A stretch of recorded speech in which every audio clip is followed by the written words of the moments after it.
Guys, it's Vera, and I just wanted to say this before the video starts. These are just kind of my rambling thoughts on the reserve list, coming from a player that has only really played the game seriously for about 2 years, and has known of the game and been on and off collecting for about 5 years. Since a lot of people have asked me what my thoughts on the reserve list are, I figured it was a good enough time as any to actually make this video.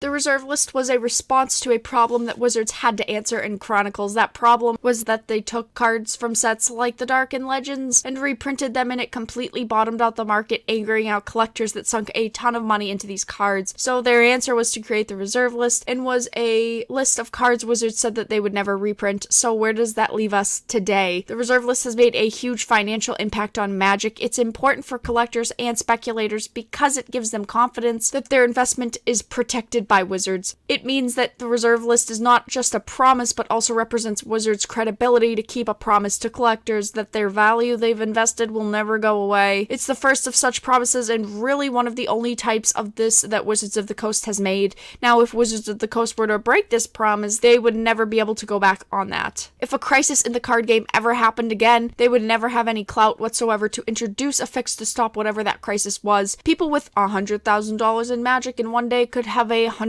in Magic, and the fear of this happening if they ever did announce any more reprints from the reserve list would cause a huge possibility of a sell-off from people just investing in the game. Now, there's still a lot of collectors out there that I believe would hold on to their cards if there was a sell-off because of one reason, and that is the nostalgia factor. Maybe to a lot of people there's a lot more than just economical value, so they would keep them. There are a few things that they could do instead of getting rid of the reserve list, is printing cards with completely new art. We know cards have come out with different values than their OG art, like Force of Will, where the new art is better than the old art, or like Berserk, or like the situation with Mana Drain, the original art is worth way more than the new one. Everywhere you go, you always find people that are looking for reserve list cards, and more people are trying to collect these. Therefore, they're going to get more and more expensive as time goes on. The fact that the word collectible is in the game, like it's a collectible card game, just like comic books, baseball cards, pops, or anything else that is collectible, and Wizards wants people's confidence that their collectibles will be worth something. So let's take a look at Vintage. Vintage is mostly a dead format, unfortunately, although getting rid of the reserve list could help that. There are a lot of Legacy players still out there, so I have to ask myself, what is Legacy going to look like in 10 years, and where things like dual lands increase in cost and number and circulation decreases, so access to these become greatly restricted. As they would decrease in circulation as cards continue to be played and destroyed and collectors continue to keep them in their collection. So what does this mean to Legacy? It means it just kind of dies. It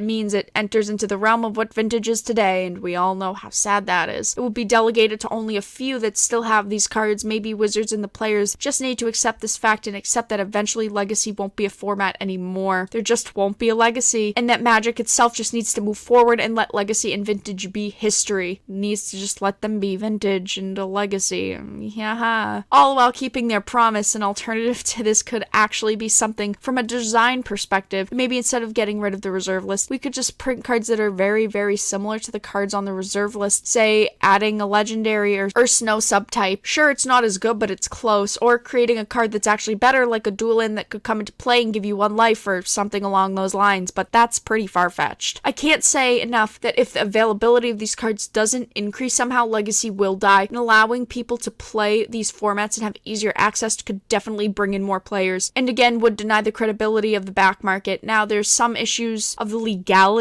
of the reserve list. This is something that there's not a ton of information about. There's only speculative information. But if Wizards of the Coast were to get rid of the reserve list, are there consumer laws out there that could allow collectors who have taken financial hits from this to sue Wizards of the Coast? How legally binding is the reserve list? We know it doesn't constitute a direct contract with players, but there's still consumer laws that do protect customers when a company makes a promise to do something. How these suits would hold up in court, I have no idea. But maybe Wizards of the Coast has a better idea. I hope so, so, but it is at least a subject to ponder on. Now back to the idea of unbanning the reserve list. We know just from the master sets that Wizards hasn't effectively figured out how to do reprints yet. Let's just look at the last two master sets. They were awful, yet everyone speculated that they would be the second coming of Magic sets. We've already seen that reserve list aside, there are just a lot of cards that they're afraid to reprint due to their impact on the secondary market. Months and months ago, I remember seeing an Alpha Investments video where Rudy talked about not only getting rid of the reserve list, but mitigate the price increases by adding more cards to the reserve list. He didn't have a full theory of how to do that, but just presented the philosophy and idea of how it could slow down the price increases by spreading the money of what goes into the reserve list over a lot more cards. He says, what if there was a card added, say, once a month? What if it really started expanding? I mean, honestly, who knows? I don't think it would be something Wizards would ever do. Otherwise, they'd have torches and pitchforks at their gates. It would be fairly interesting, but still up in flames and riots and all that. Rudy's video will be linked down below in case you do want to see that and see what I'm talking about. So, in conclusion, at heart, I am a collector, but most of all, I am a player. I love Legacy. I'd love to be able to play Vintage too, but with the state of things and with the reserve list, it's difficult to play these formats, and rarely are we going to ever see new players come into these formats.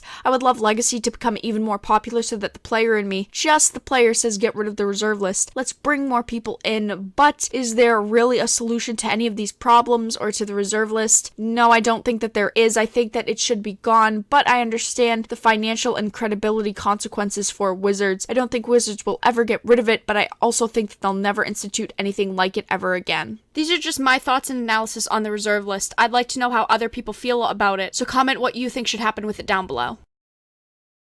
Thank you so much for watching. Make sure to subscribe and turn on notifications if you enjoyed and want to watch more of my content. If you want to support me in what I do here on YouTube, ways such as my Patreon are linked in the descriptions of every video I make. I hope you guys enjoyed, and I'll talk to you guys again really soon.